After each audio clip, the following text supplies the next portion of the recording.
Happy Wednesday, boys and girls. Welcome back to our next day of at-home learning. We are going to continue in our iReady Grade 3 reading packet. And so let's go ahead and let's pick back up where we left off, which is going to be page 28 through 34. That's our assignment today because yesterday you guys are working on page 27.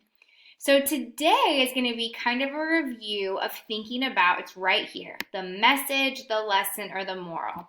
And as you guys know, that means the theme. Now, this is some information that your family can look at or you can read to help remind yourself about what the theme is. But today what we're going to do is, I'm going to keep scrolling right here, keep going, is I am going to read to you today a tiny, it's very short, a short fable, okay? And so this is why this anchor chart right here is blank, because we're gonna fill it in together, just like our reader's workshop. So before I start, there are 3 details we're gonna be looking for this fable, and we're gonna be thinking about the message, the lesson, or the moral, or you can write, which I'm gonna do right here. We call this the theme. What is this story teaching us? So I brought home a book, and some of you have actually read this before. It's called, I'll make my screen big. It's called The Fables, but I picked inside a super short fable. It's not long at all. Look how long. Not very at all. Just a couple paragraphs. But look at this picture. This fable is called The Baboon's Umbrella. And I want you to take a look at this baboon. First of all, what in the world? Look at that umbrella. Something's going on with this, okay? So we have our character, this baboon, and I'm going to make a prediction. It's probably going to rain, right? Because he has an umbrella, and that would make sense. So listen, and let's see if you can figure out what the lesson or the theme might be here. All right, the baboon's umbrella. The baboon was taking his daily walk in the jungle. He met his friend, the gibbon, on the path. "My good friend," said the gibbon, "how strange to find you holding an open umbrella over your head on such a sunshiny day as this." "Yes," said the baboon, "I am most annoyed. I cannot close this disagreeable umbrella. It is stuck. I would not think of walking without my umbrella in case it should rain.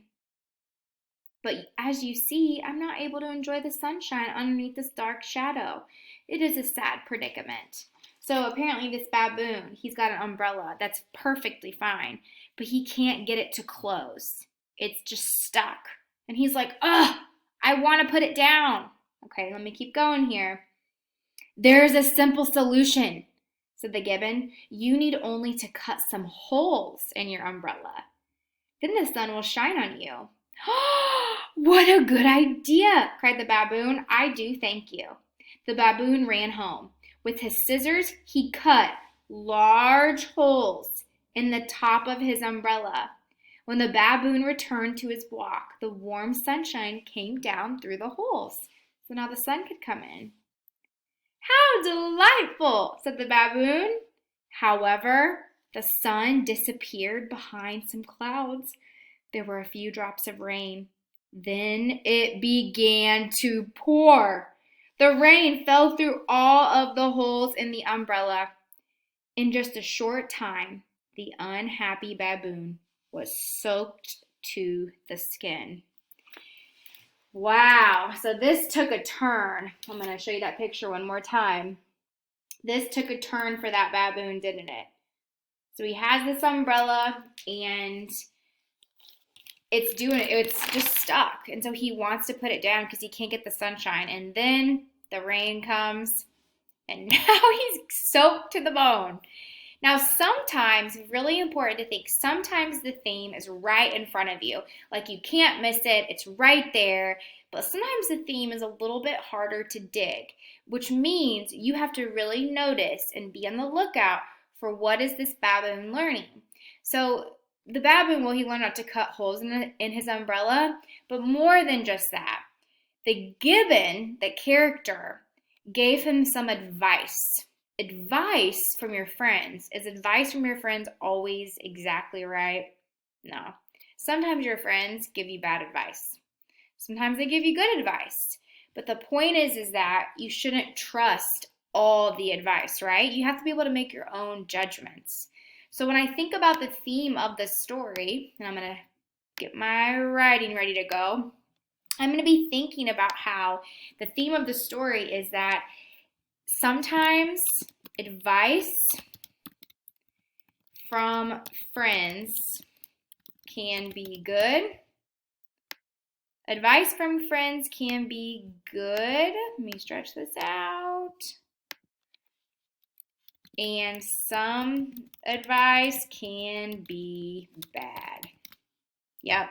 Some advice can be really, really good, and some advice can just be bad advice. That's the truth of it.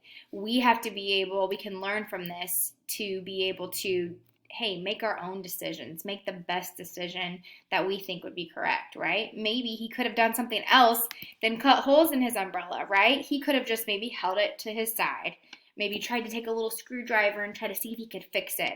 But he cut holes in it, and now he can never fix those holes. So actually, his umbrella is ruined now forever, right? So advice from friends can be good, and some advice can be bad. We have to be able to distinguish between both of those. Distinguish between both of those. All right, so let's look at these details. What are 3 different things that we noticed that happened in this story? So I'm going to get us started right here. A first detail that we noticed, what was the baboon doing? The baboon's umbrella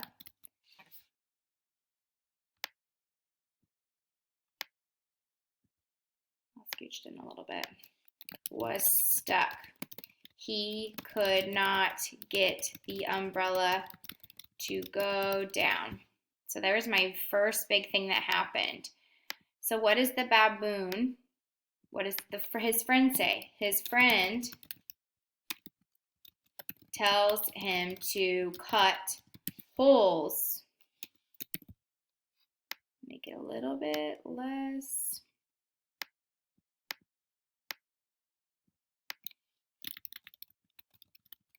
To let the sunshine go through. His friend tells him to cut holes in the top to let the sunshine go through it.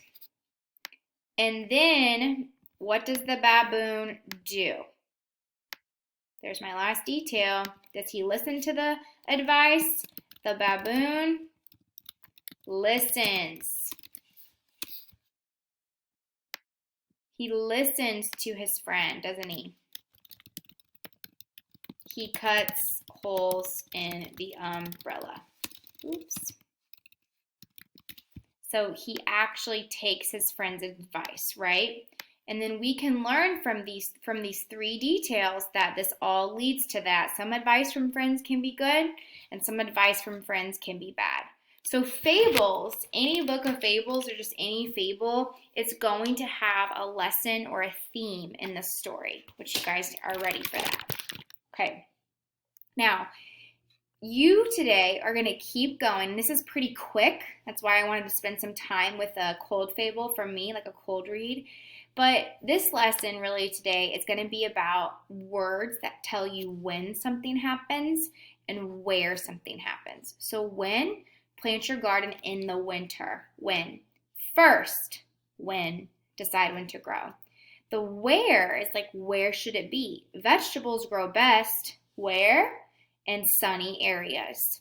Some flowers can grow under trees, where, or climb up walls. That's a where word.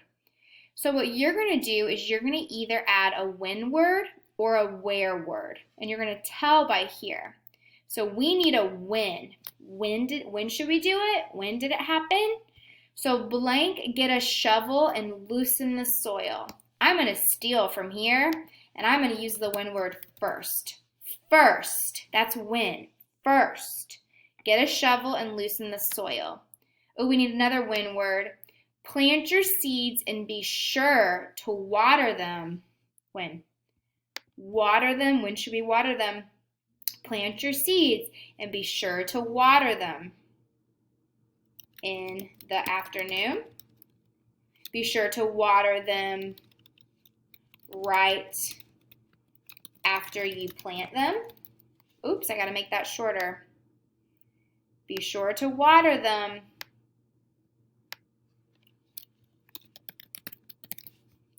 right after you plant the seeds. Be sure to water them in the afternoon. That's a when word. Now let's do one more. Let's do a where word. Where? The roots of tiny seedlings will grow. Where do the roots grow? They will grow underground. I'm going to put under the ground. Or you can put under the soil. Right? That's a where word.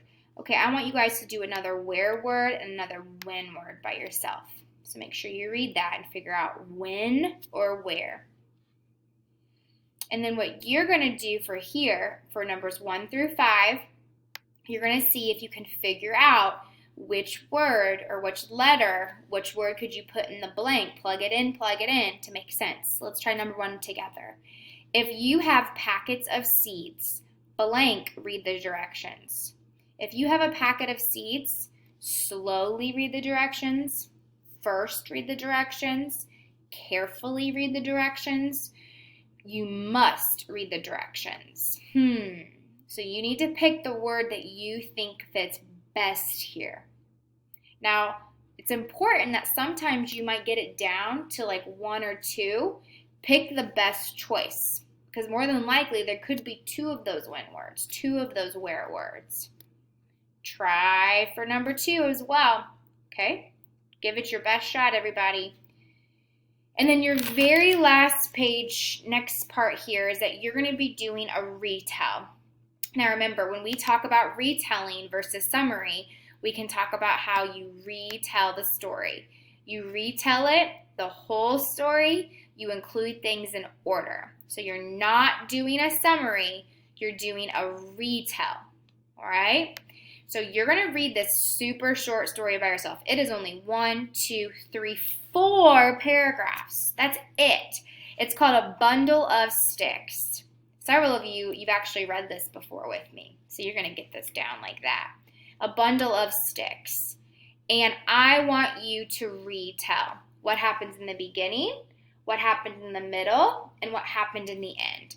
So you're going to do these 3 boxes by yourself today. Beginning, middle, and end, and then stop. All right? So you guys got this. You're going to rock it. You're going to do great on this today. Give it your best, your personal best. I know you guys can do that, and I can't wait to see your graphic organizer. Send me some pictures. Good job, everybody. Bye.